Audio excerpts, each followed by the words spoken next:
Pour révéler la flavescence dorée, il y a 3 symptômes qu'on peut voir sur un cep de vigne.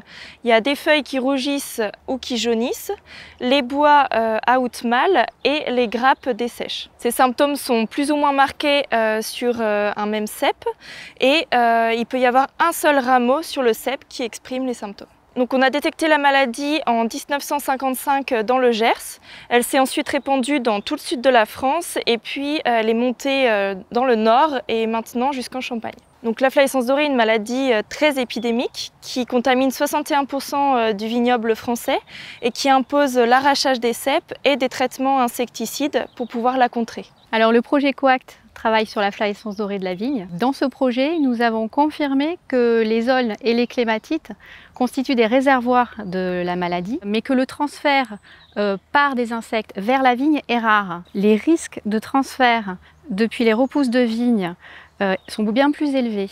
Donc pour sensibiliser à la problématique des repousses de vigne, un livret a été créé à destination des viticulteurs et des particuliers. En le diffusant sur 2 communes pilotes, on a vu qu'un habitant sur 4 avait lu ce livret et 17% ont agi sur des repousses par lesquelles ils étaient concernés.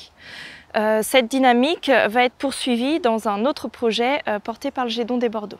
Nous avons croisé la Magdeleine noire des Charentes et le Cabernet Franc qui sont les parents du merlot. Certains des descendants sont peu sensibles à la maladie et les études de génétique suggèrent que plusieurs gènes sont impliqués dans la résistance et sont transmis par la Magdeleine. Le projet Coact va poursuivre sur 3 volets: le cycle écologique de la maladie, les dynamiques épidémiques et la résistance variétale.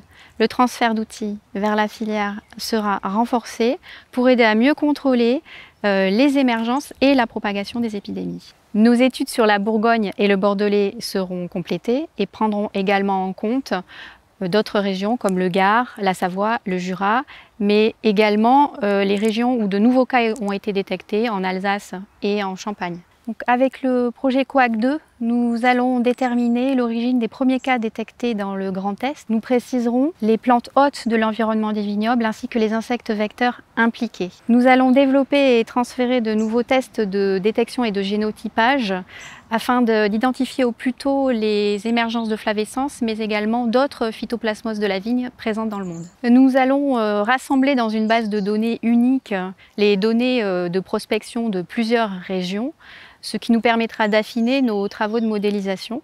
Et cette base sera étudiée avec un panel d'outils statistiques. Donc l'objectif, c'est de réaliser des cartes de risque vraiment précises qui vont nous aider à prioriser et cibler les prospections pour organiser la lutte sur le terrain. L'étude de sensibilité des cépages sera poursuivie afin de proposer à la filière un catalogue élargi de cépages moins sensibles.